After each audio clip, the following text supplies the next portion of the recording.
Welcome to Dead Souls Social Club.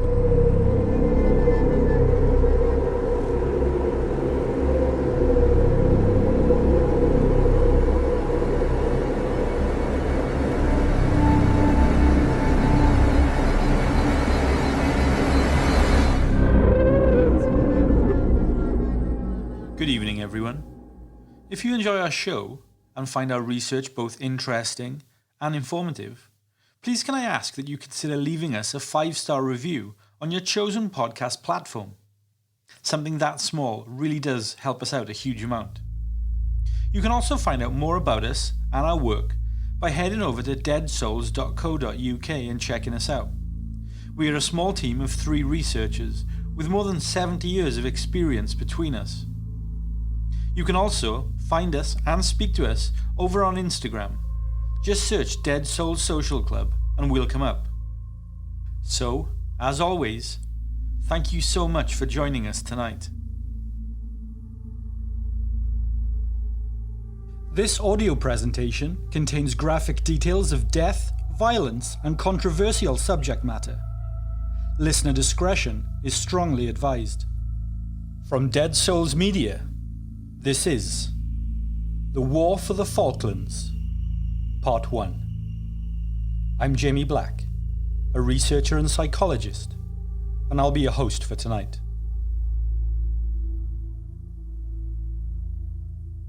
Tonight we are going to take a deep dive into a moment of dark history. A 10-week war between Great Britain and Argentina that sent surprise shockwaves through the international community. The Falklands War, as a poignant and tangible reminder of the human loss and the grief which follows a war. On both sides of the conflict, incredible courage and professionalism throughout all serving men was displayed, and both nations are proud of their operations. In war, however, there can only be one victor, and tonight we are going to dig into the who's, what's, where's and why's of the conflict, and to discuss the tenebrosity of the battle for the Falkland Islands. It was just after 11 p.m. on the evening of April 1st, 1982, that a group of Argentinian soldiers stepped out of rubber landing boats onto the British Falkland Islands, an isolated and remote archipelago in the South Atlantic Ocean. After decades of failed negotiations and months of preparation, Argentine forces took aggressive action to retake what they called Las Malvinas from the control of the United Kingdom, which was over 8,000 miles or 13,000 kilometers away. The Falkland Islands were uninhabited prior to European discovery in the late 17th century. Whilst there are multiple claims to the island's discovery by French, Spanish, British and Argentine authorities, it was the British who ultimately colonised the island and claimed it as a British overseas territory in 1833. Whilst France and Spain have not disputed this control, Argentina has, for several decades, due to its close proximity, sitting some 300 miles or 480 kilometres off the coast of their country. Ultimately, however, the Falkland Islands have consistently remained under British rule and authority for almost 200 years, and with the almost 4,000 inhabitants of the island being British, and of British descent. In fact, a referendum was conducted in March of 2013. A majority of 98.8% of the island's inhabitants voted to remain part of the United Kingdom, whilst just 3 people voted for the islands to be handed over to Argentine control. The referendum vote was observed by multiple international and independent observers to validate and verify the vote. Observers from the United States, Canada, Mexico, Uruguay, Paraguay, Chile and New Zealand all verified the authenticity, accuracy and validity of the voting process and its final outcome. The inhabitants of the Falkland Islands overwhelmingly voted to remain British. Argentina, however, maintain a claim to the islands to this very day. All important facts that I feel it's very important to be clear about before we wade further into this controversial episode. once the small Argentine boats landed on the islands on April 1st, 1982, the start of a 10-week undeclared conflict between Great Britain and Argentina began. There would be hundreds of casualties and significant controversy, not to mention profound effects on both Britain and Argentina for years to come. At the heart of the events of 1982 was a bitter and complicated territorial dispute over the Falklands that had been going on for decades. Its intricacies are not the subject of this episode, but I will touch on a number of the important elements. So, the basics. The Falkland Islands were first claimed by the British shortly after the French, and were first governed by the Spanish. When Argentina gained independence from Spain in July 1816, the country considered the Falkland Islands, or what they referred to them as Las Malvinas, to be part of that independence agreement. Britain disputed this, however, due to the only inhabitants of the island being British. Thus, Great Britain asserted control over the islands. In 1833, the Falklands became an official Crown overseas colony, being recognised within the UK's constitution. By 1840, the islands had grown into an important coal and fuel station for Royal Navy ships operating in the South Atlantic. Argentina approached the United Nations in the 1960s for support in laying claim to the islands, some 140 years after British authority had been established. Argentina cited the continuing British control of the islands as an example of ongoing colonialism. Great Britain agreed to take part in diplomatic talks with Argentina, but would prove to be reluctant in allowing any transfer of the islands unless the island inhabitants themselves, who considered themselves British, consented to the transfer. The UK cited the islanders' right to self-determination as the key factor in who should govern the islands. Then, by the mid-1970s, the relationship between Great Britain and Argentina began to slide downhill. This was, for the most part, due to a military junta who had seized control of Argentina in 1976. The new ruling authority in Argentina took a negative view of Britain and democracy, and by the end of 1976, Buenos Aires had severed diplomatic relations with the UK completely. They also placed 50 military personnel ashore on South Thule, an incredibly isolated area within the South Sandwich Islands, which were another series of British overseas territorial islands which were also claimed by Argentina. South Thule is roughly 2,000 kilometres or 1,300 miles from the Argentine coast, further into the southern Atlantic Ocean than even the Falklands. Argentina, by placing troops in the Sandwich Islands, had made a clear attack on Britain's sovereignty. The installation of the troops was a clear shot across the bows in regard to the Falklands issue. It was serious, yet it provoked no response initially from the United Kingdom.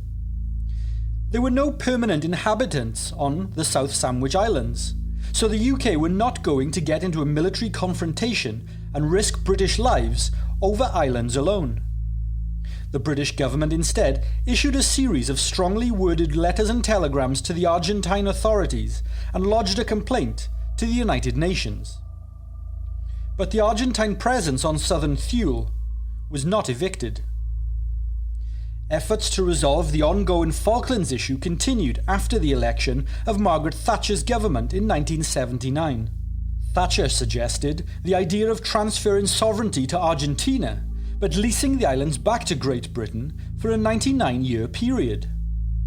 This was a shrewd and clever solution by Thatcher's government, though it would fall apart in the face of opposition from firstly the Falkland Islanders, who considered themselves British and also did not want to be governed by a far-right military junta with extremely poor human rights.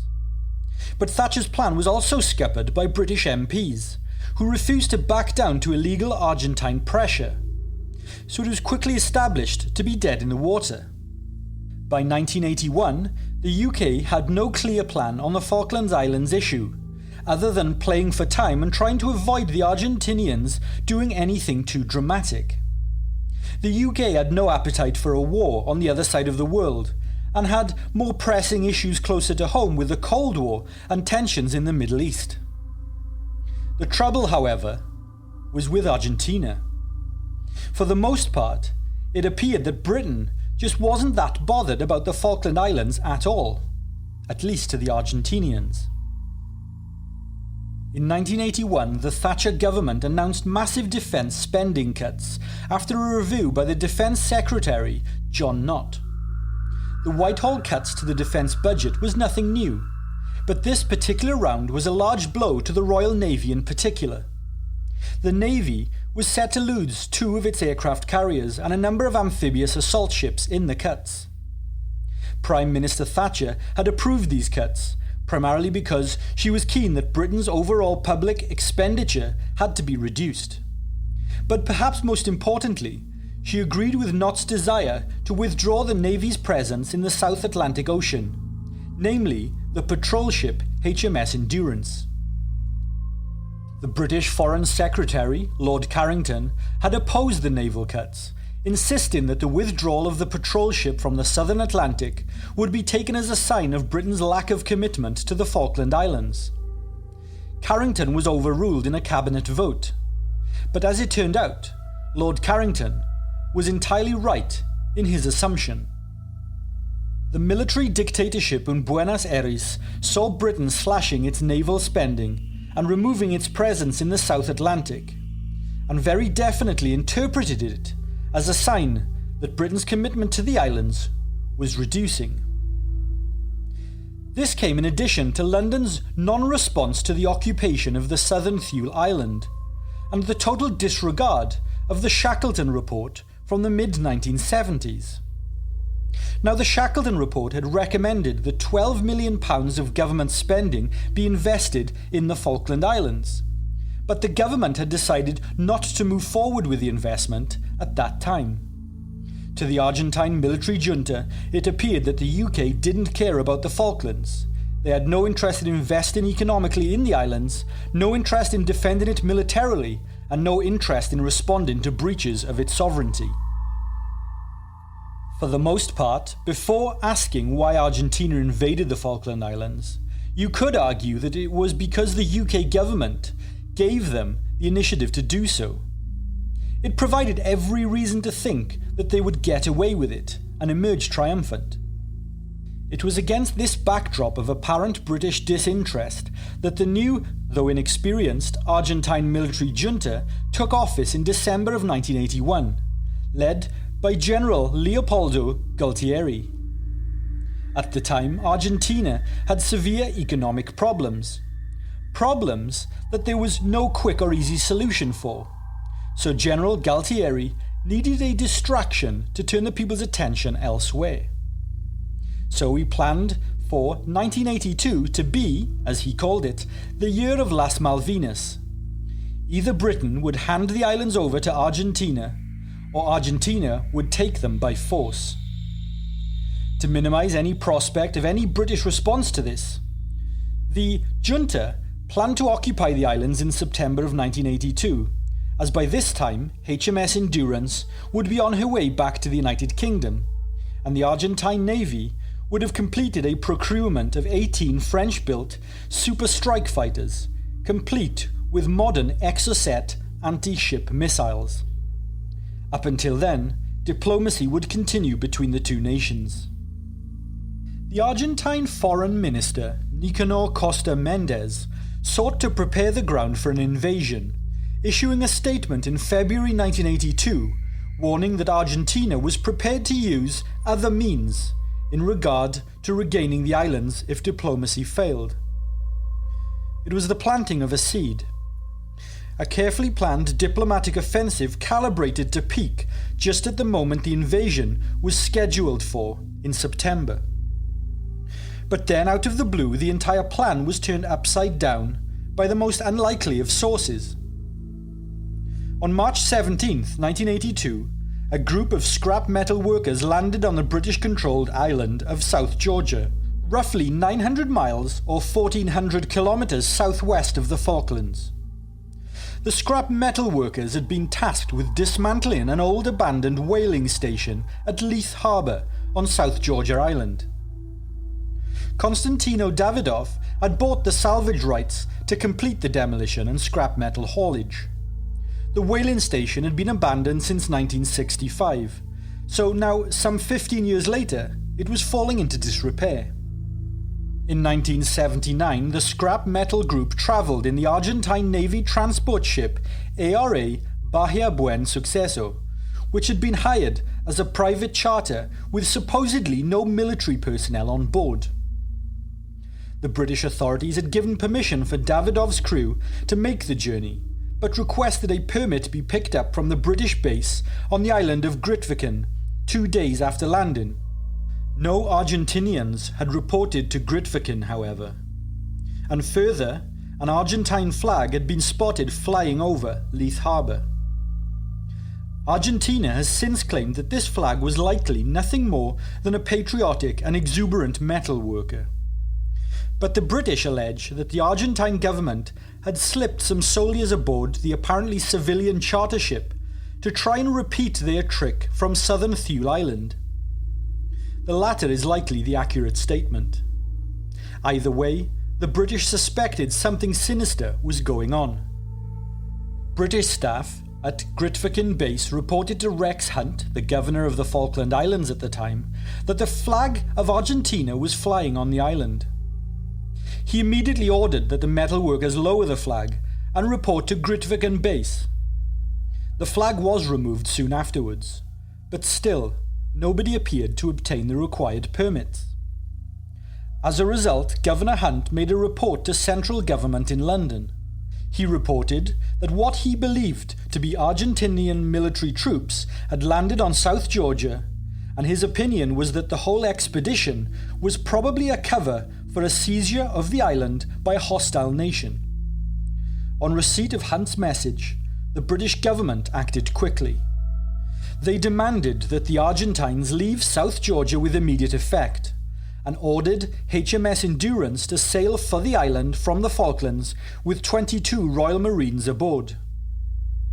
On March 21st, the ARA Bahia Buen Suceso quickly departed the South Georgia island in territorial waters. It had been caught out trying to place troops where they shouldn't have been, and the element of surprise had been blown. As it transpired, there was no scrap metal workers aboard the ship. It's likely the British discovered the Argentines' mission very early on in their plan, and caused them to abandon it right away. On March 23rd, the Foreign Secretary, Lord Carrington, issued an ultimatum to the Argentinians. Remove all of their personnel from all South Georgian islands, or the British Royal Marines would do so by heavy-handed force. This message from the UK government was a sharp, severe and sudden escalation of proceedings, and something that the Argentinians were not expecting. The warning put the Argentine military junta in a difficult position. The junta decided that they could not suffer the indignity of Argentine workers being arrested and deported at gunpoint by the British from what they saw as Argentinian land. This would dent the new authorities' hold on power in Argentina, General Galtieri thought. So the junta dispatched their own vessel to South Georgia with 14 Argentine soldiers on board. By March 25th, there were two opposing armed parties on South Georgia, located roughly 20 miles apart. Britain, suddenly and unexpectedly, had responded forcefully to events in the South Atlantic, something that the Argentine junta were not expecting nor planning for.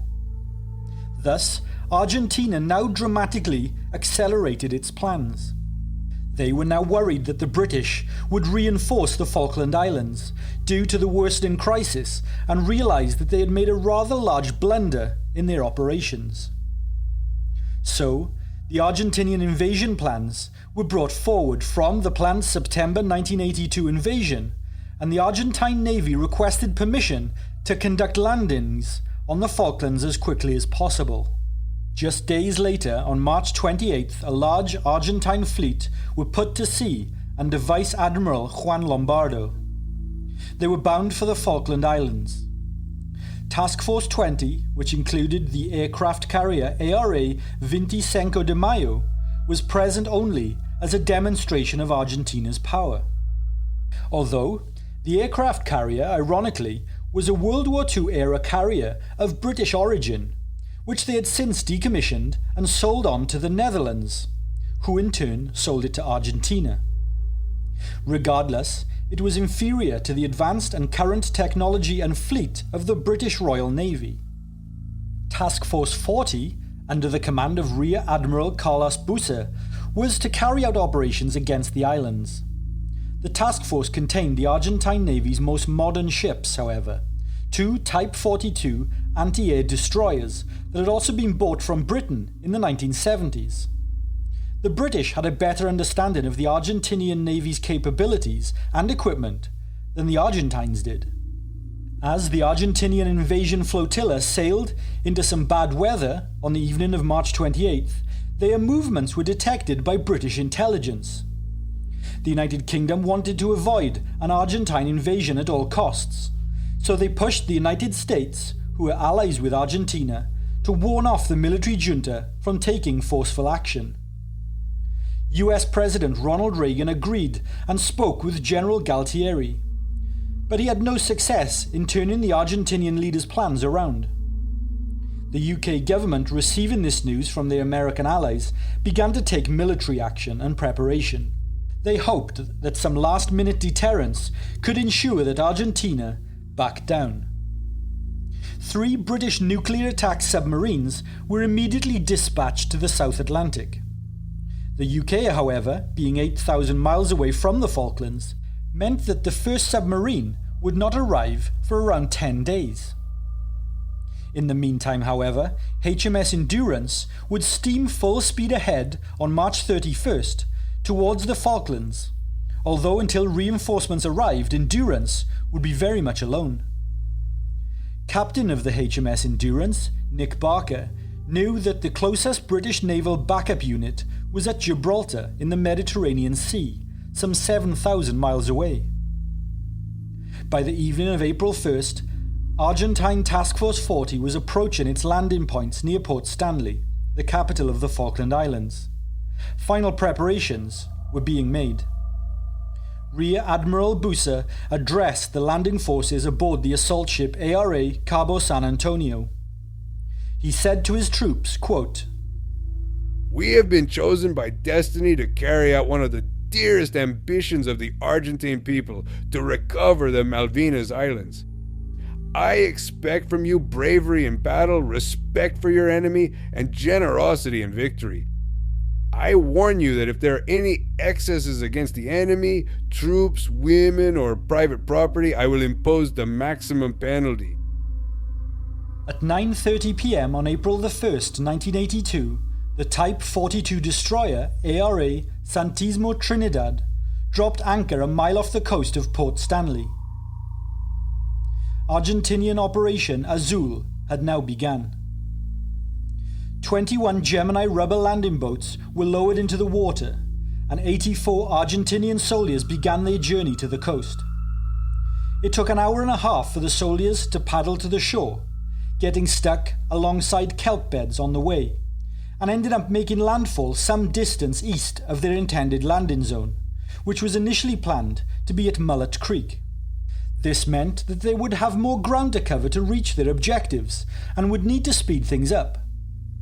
The soldiers, divided into 2 groups, were under the command of Lieutenant Commander Guillermo Sanchez Sabarats.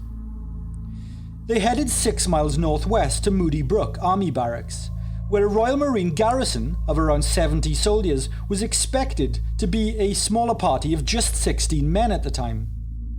The 2nd Argentine Unit, led by Lieutenant Commander Pedro Gianchino, began to hike to Government House just outside Port Stanley. They did this with the aim of arresting the governor and seizing control of the islands. Sanchez Sabarat's company surrounded the barracks at 5:30 a.m, hoping to catch the Royal Marines by surprise and with no way to escape. But they were surprised to discover that the barracks were completely deserted.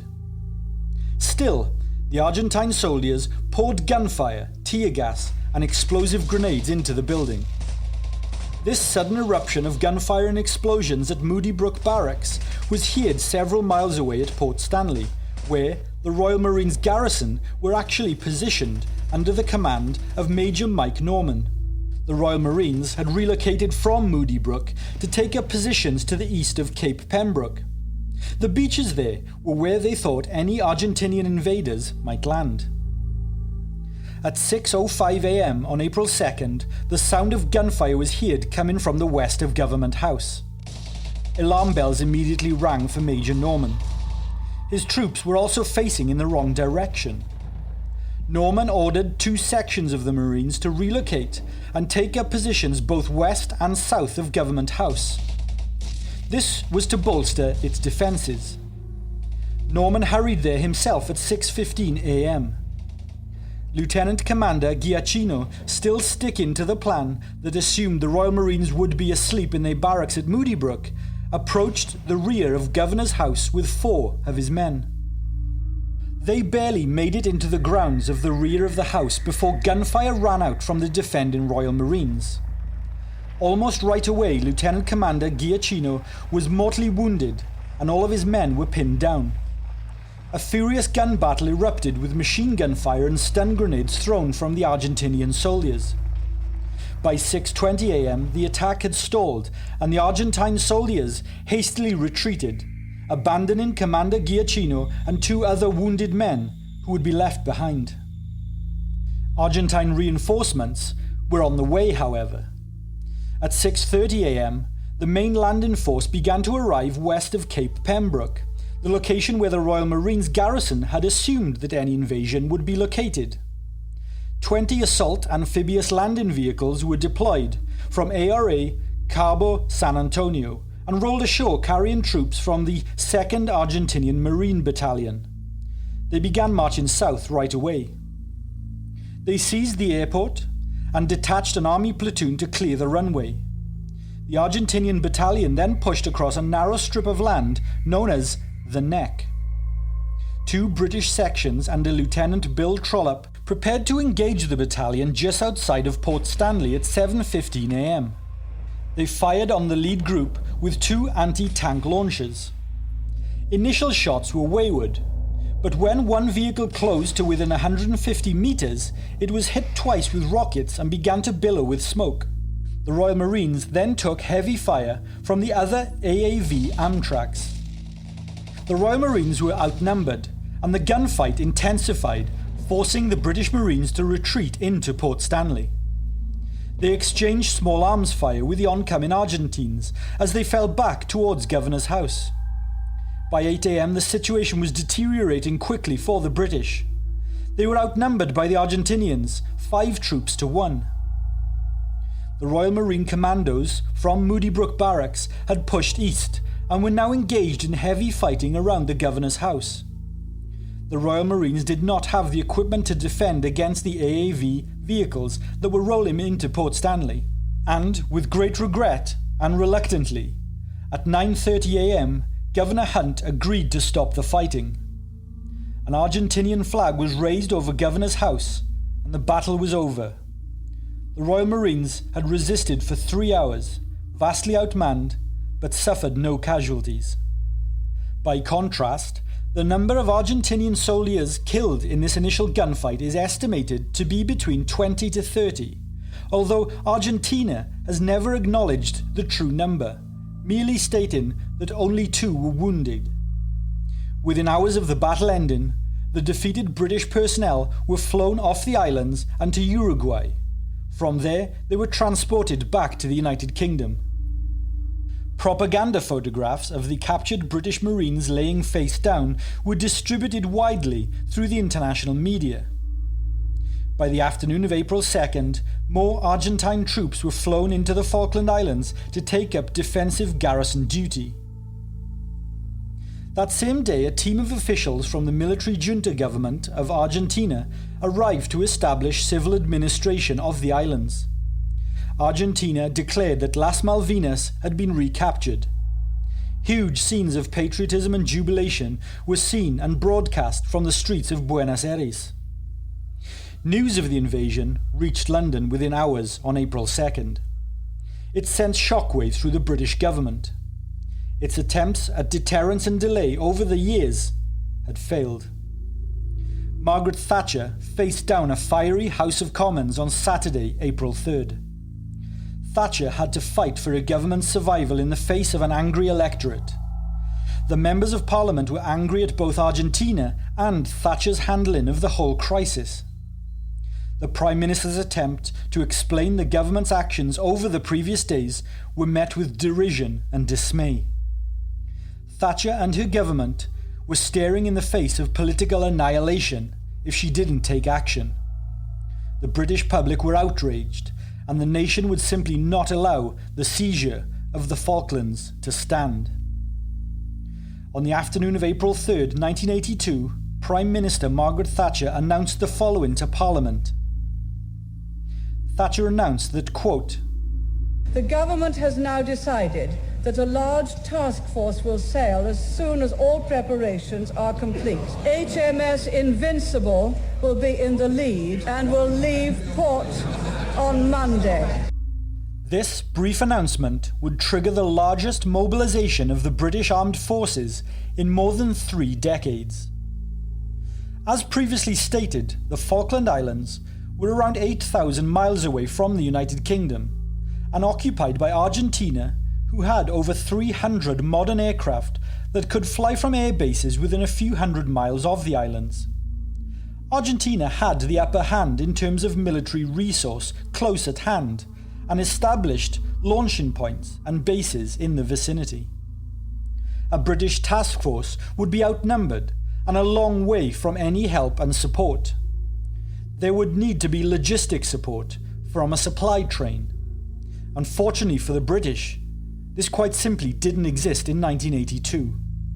At the start of April 82, it would be the riskiest military deployment that the British Armed Forces had faced since the Suez Canal crisis of 1956.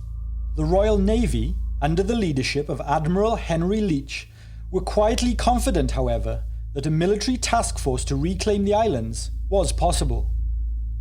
Admiral Leach told Prime Minister Thatcher that a full task force, which would include 2 aircraft carriers, could sail for the Falklands within days, and that the Royal Navy could take control of the islands back by force with a military that could greatly outperform the Argentinian forces. Convinced by Admiral Leach's enthusiasm, Thatcher gave the order to retake the islands and eliminate the Argentinian threat. Her Majesty's Naval Service immediately swung into action with full royal consent. The Royal Navy already had the core of a large-scale deployment assembled and battle-ready on Gibraltar. Coincidentally, the first flotilla had been conducting exercises under Rear Admiral Sandy Woodward at 2:30 a.m. on April 3rd, just hours after the Argentine invasion of the Falklands. Woodward departed for the South Atlantic right away, leading a group of 5 frigates and 5 destroyers, which would make up the core of the carrier group charged with taking the islands back.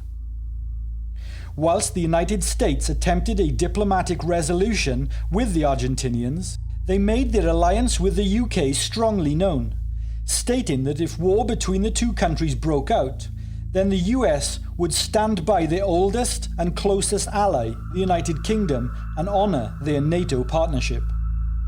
Here is Senator Joe Biden being interviewed in April of 1982.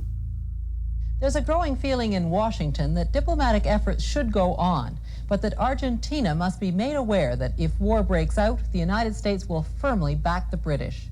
Today, the U.S. Secretary of State Alexander Haig briefed the Senate Foreign Relations Committee on the status of the negotiations. Senator Joseph Biden was at that briefing. He's a Democratic senator who is sponsoring a resolution in support of Great Britain.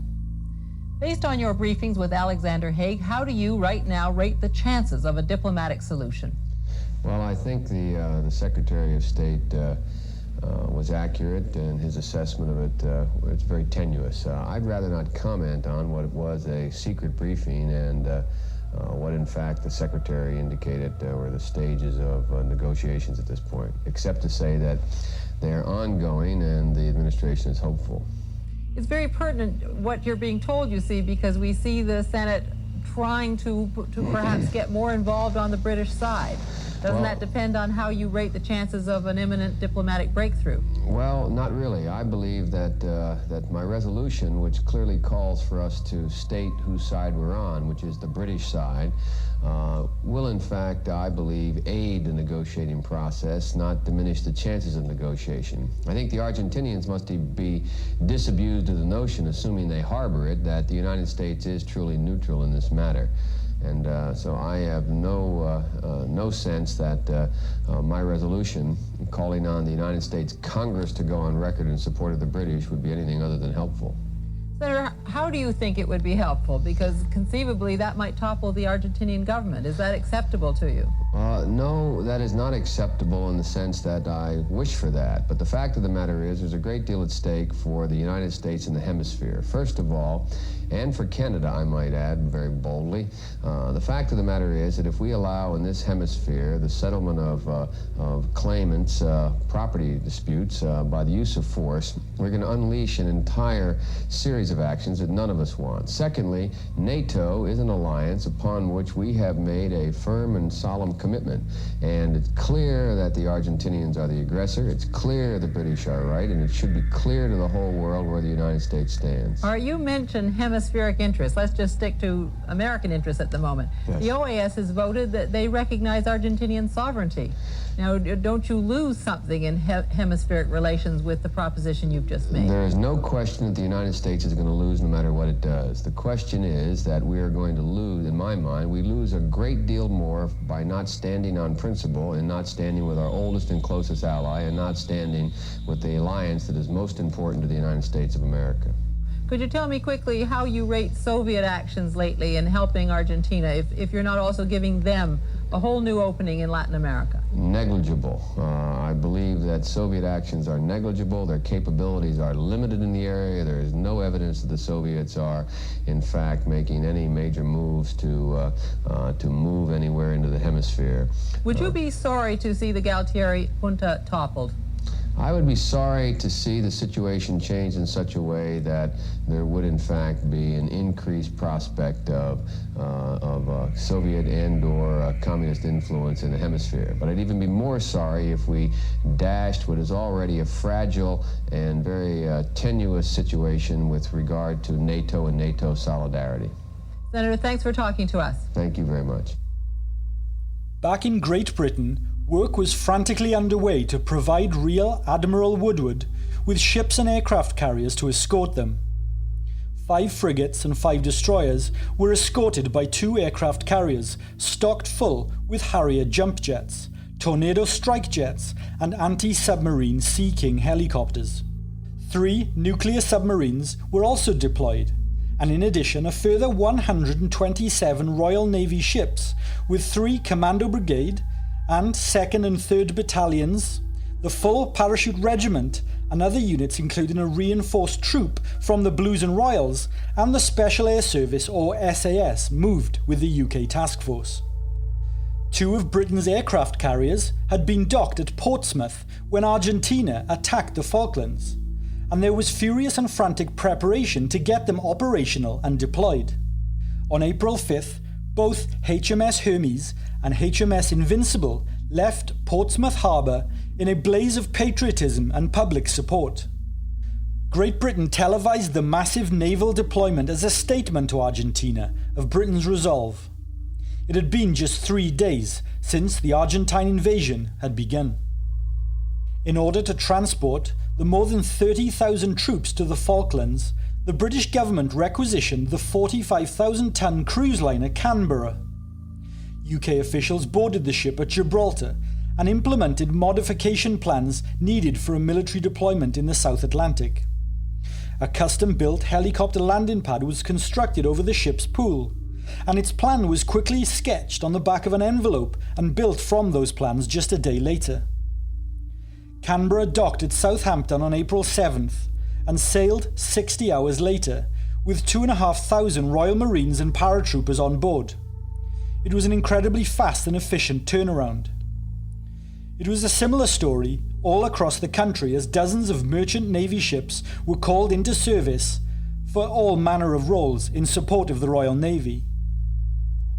The heavy units of the biggest British battle fleet assembled in a quarter of a century sailed out of Portsmouth fully equipped to fight. Its mission, to retake the Falkland Islands if diplomacy fails to do the job. Most of the British nation was firmly behind the fleet's mission in a show of patriotism and national unity this country has not seen for years. By the end of April, the full military task force was sailing south as fast as their engines would carry them. The strike group first headed to British territory, the Ascension Islands, in the mid-Atlantic, a halfway point for the group. The United Kingdom knew that Argentina was patiently waiting for their arrival and had the upper hand in terms of preparation and plans. So Britain knew that if diplomacy didn't succeed by the time the task force arrived at the Falklands, then they would need to strike the Argentinians with a colossal show of force. Normally, the airport on the Ascension Island would service one airplane flight per week. But at the peak of the military mission, the Ascension Islands airport handled over 400 flights a day, making Ascension the busiest airport in the world for a brief period. The huge operation was supported in no small part by the United States. The Americans were trying to broker a diplomatic solution to the crisis, so much of its military support for the UK was done in secret at this point. The airbase on Ascension Island was operated by the United States to support a NASA satellite tracking station. The airport commander, Lieutenant Colonel W. Bryden, said that he had been ordered to help by the Pentagon directly, but not to get caught doing so and to deny all knowledge if asked. The US provided fuel on Ascension Island to the Royal Navy Task Force and additional logistics in order to support the British mission. Further, the United States also provided shipments of the latest Sidewinder air-to-air missiles for the British to use in their strike. Officially, the United States has signed an ally pact with Argentina, but behind closed doors, it worked extensively to support the UK with whatever it needed. The United States and the United Kingdom had been the strongest allies and for longer than any other international allied relationship. The US support and backing for the UK in the military operation was without question, and President Ronald Reagan personally assured Prime Minister Thatcher that the US would stand by Great Britain no matter what. This emboldened the Iron Lady and gave her confidence that she was doing the right thing. Rear Admiral Woodward's carrier battle group departed Ascension Island on April 18th. It would take another 2 weeks for the group to reach the Falklands, but Britain was not going to wait that long to start military operations. Sailing ahead of the main task force was a task group bound for South Georgia, a British territory about 900 miles southeast of the Falklands that the Argentinians had seized on April 3rd. HMS Antrim, HMS Plymouth, and RSA Tidespring had now been dispatched to take the South Georgian Islands back. This smaller group was also transporting a company of Royal Marines as well as D Squadron SAS.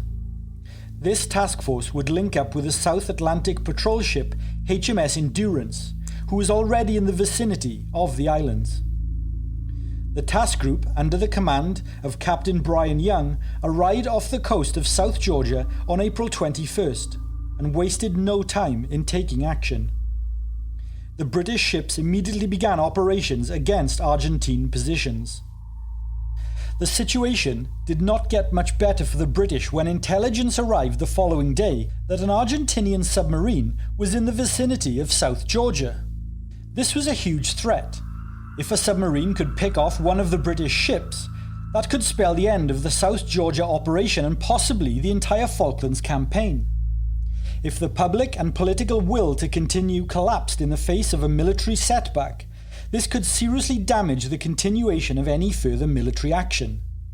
The British public overwhelmingly supported the mission to retake the Falkland Islands, but a large loss of life could potentially reduce that support. Captain Young withdrew his force out to sea for safety, where they were reinforced on April 24th by the frigate HMS Brilliant, who had arrived with 2 Lynx anti-submarine helicopters.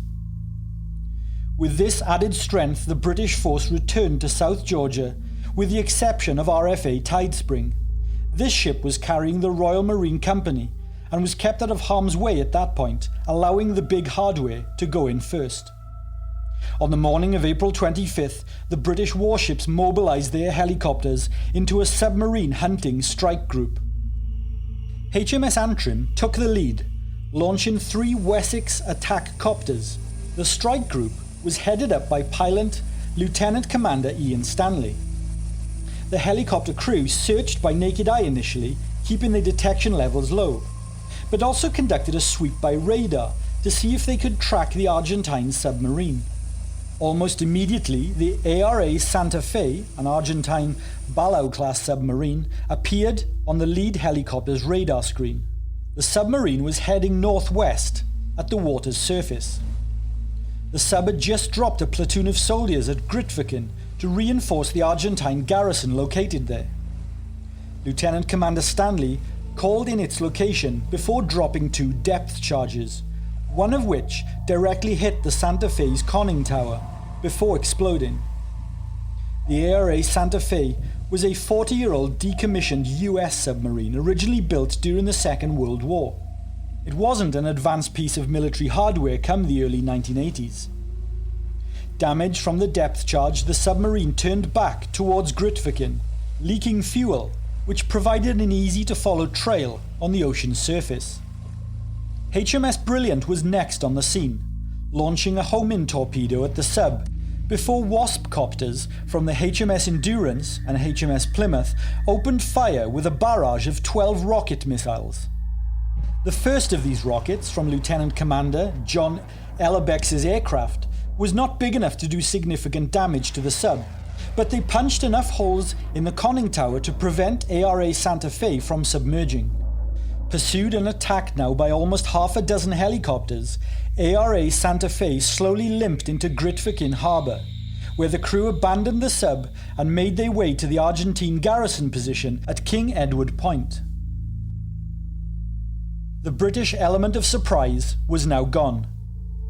Major Cedric Delves, the commander of the 22nd SASD Squadron deployed at South Georgia, stated, quote, "It was now time to go in with instincts, fast and furious."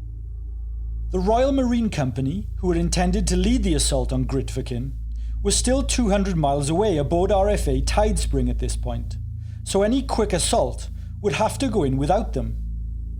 Using the SAS regiment and a handful of Royal Marines that were on board the other ships, they would face off against around 100 Argentine defenders in battle-ready positions. Although the SAS and Marines had a crucial advantage: heavy naval gunfire and attack helicopters. The operation began at 2:30 p.m, with the SAS and Marines being carried ashore by helicopter. They landed south of Grytviken and pushed up the Brown Mountain Ridge, while 4.5-inch naval shells bombarded King Edward Point. Initially, the plan was to land the shells near the Argentine position, to demoralize them rather than cause casualties, hoping that the bombardment would cause their fallback and withdrawal.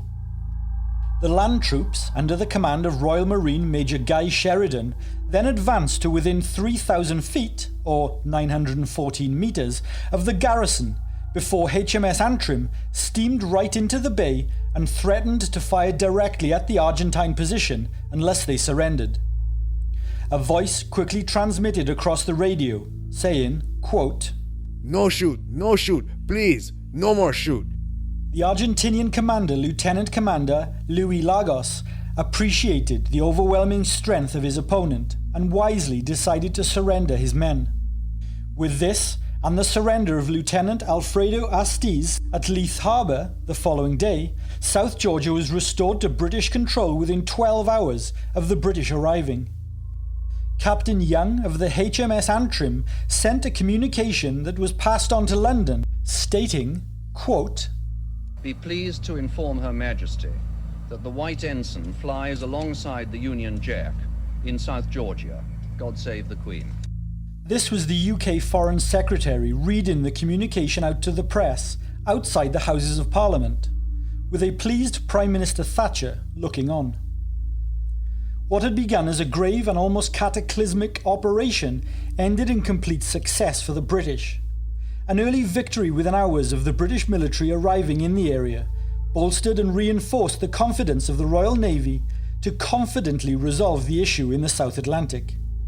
British public confidence in the mission was set in stone. The South Georgia mission saw just one fatality, Chief Petty Officer Felix Arturo, who was shot dead by Royal Marine Guards during the gunfire. Now, with the first British military victory secured, the Royal Navy South Georgia group of ships departed with Captain Young's flotilla, rejoining the main British task force. On April 29th, the British aircraft carriers were now on their final approach to the Falkland Islands. Any prospect of a diplomatic resolution was quickly crumbling. The United States government spoke with the UK government and stated that the Argentine military junta were becoming less cooperative. The Falklands War was about to begin with intensity. By the start of May 1982, the Falklands crisis had lasted a whole month. It was a month since the Argentine invasion of the islands. The British task force were, with steely resolve and focus, dead set on recovering the islands. There was no other option or outcome that was acceptable to the British. Their image on the world stage as a superpower was not to be questioned or up for any kind of negotiation. With diplomacy in its last possible phase, the only option left for the British was to recapture the islands using brute force. And with this was the understanding that there would be significant loss of life. The British government had established a 200-mile maritime exclusion zone around the Falklands, designed to limit any Argentine reinforcements by prohibiting any ship from entering the zone under threat of being sunk. As the British task force got closer to the islands, the threat of significant military confrontation drastically increased.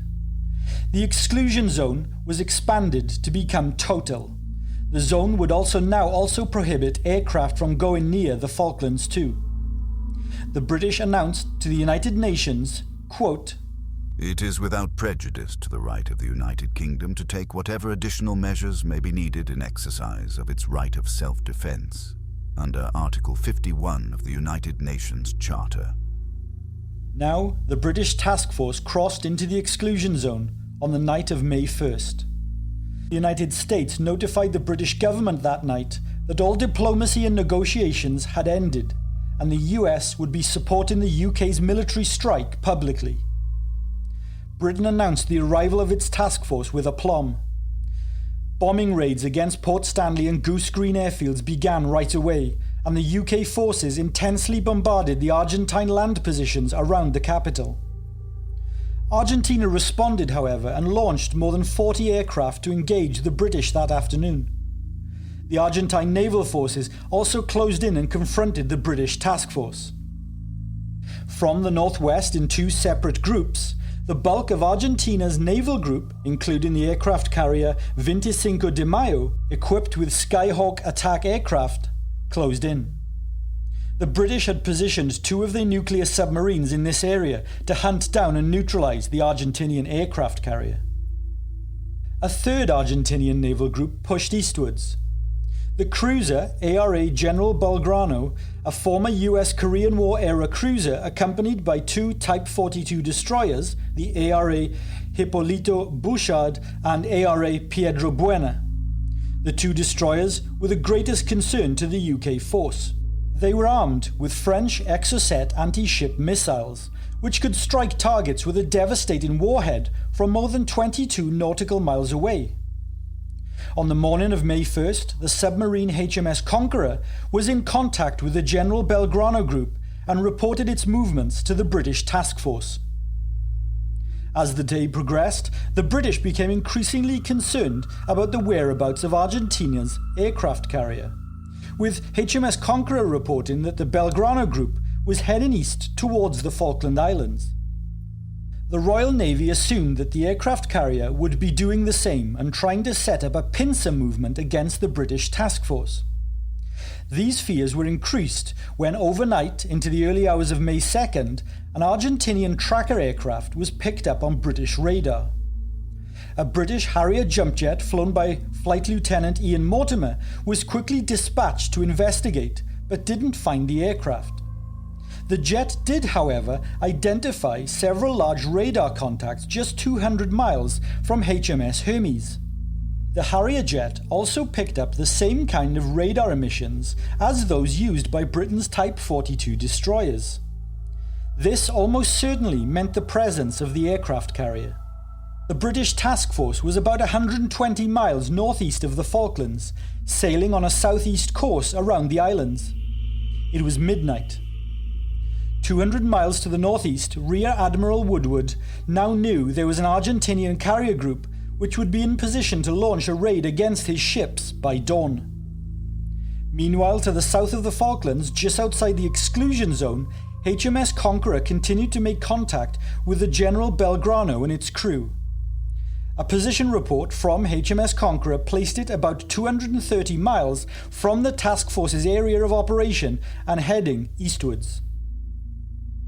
The Belgrano group was not an immediate threat to the British military group, but as Admiral Woodward stated at the time, quote, "The speed and direction of an enemy ship can be irrelevant, because both can change quickly. What counts is his position, his capability, and what I believe to be his intentions. The Argentine destroyers could travel at 35 knots, so from their last reported position, they could potentially dart into the exclusion zone and be within Exocet missile range of HMS Hermes." By the time the sun came up, HMS Conqueror struggled to track all three ships simultaneously.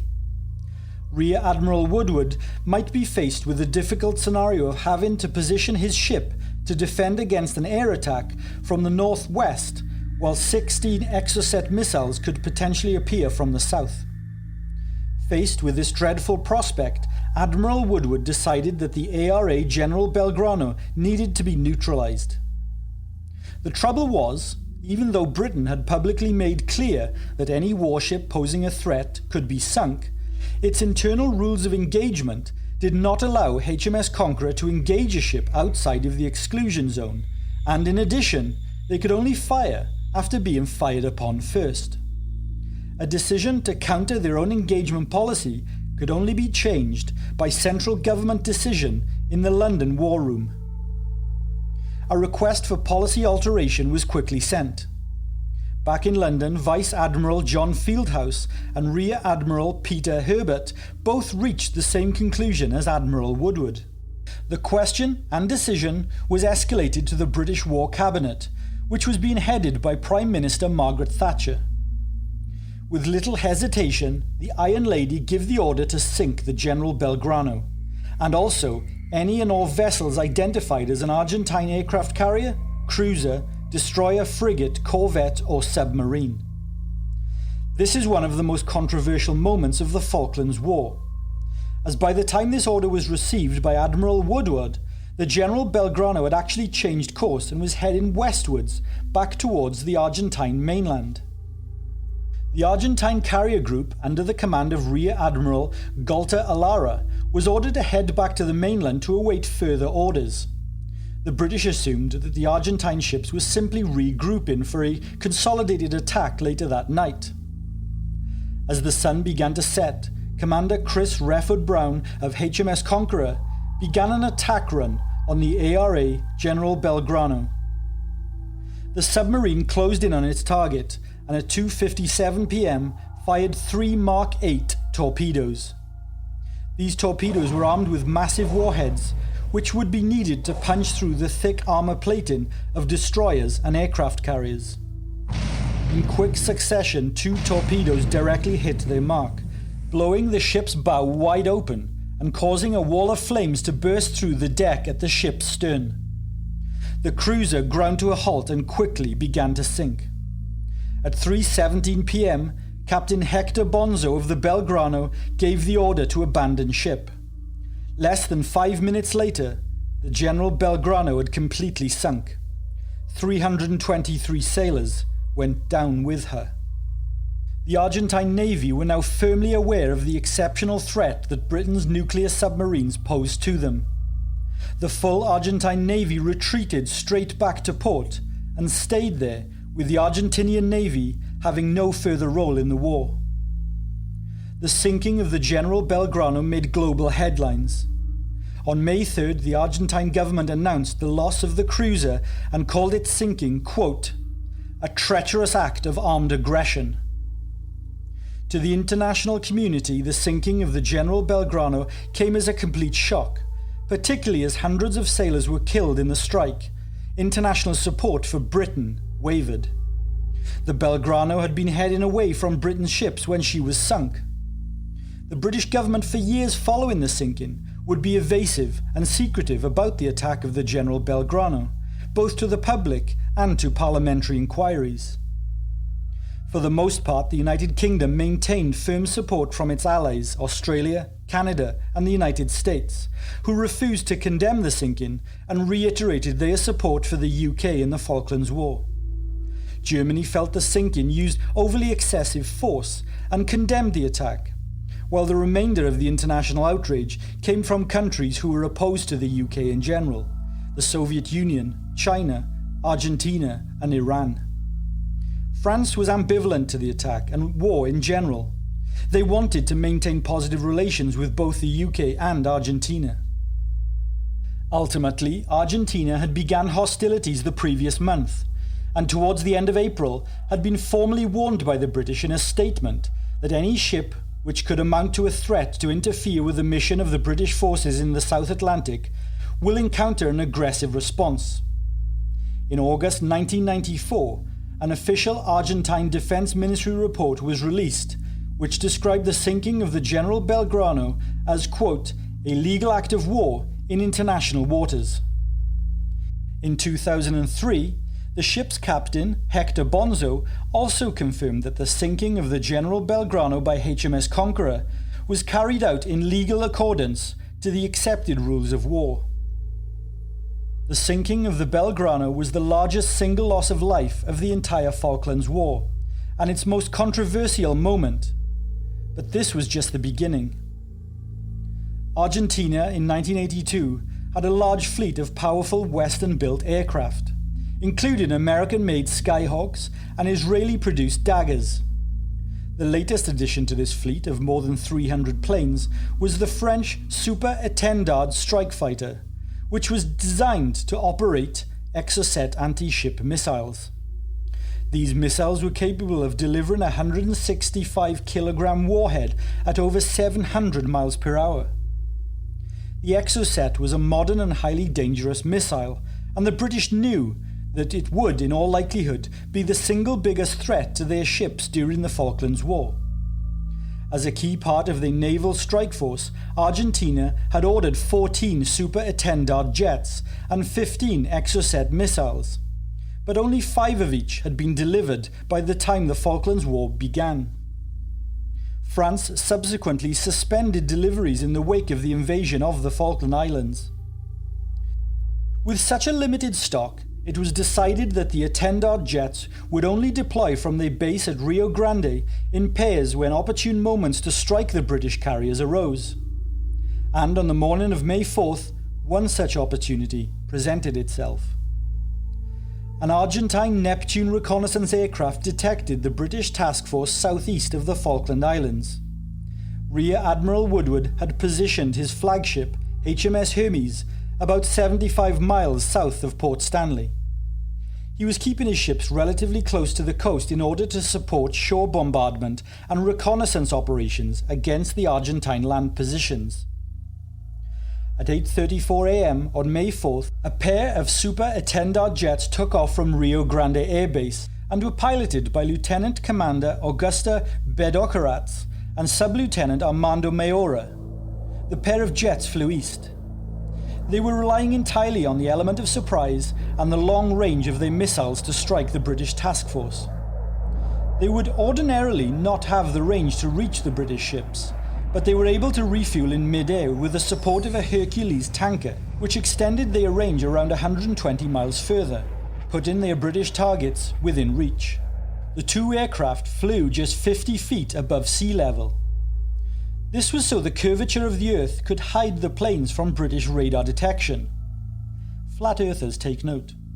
May the 4th would bring a counterstrike for the Argentinians. We are going to end this episode here, guys, and pick up next week with part 2 in this series.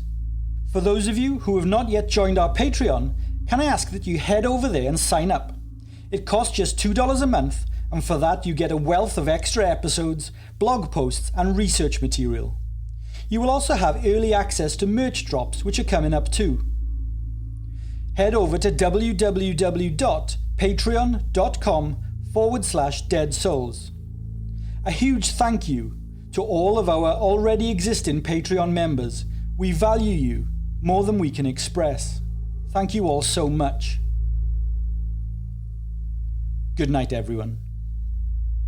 Thank you for taking the time to listen to our show tonight.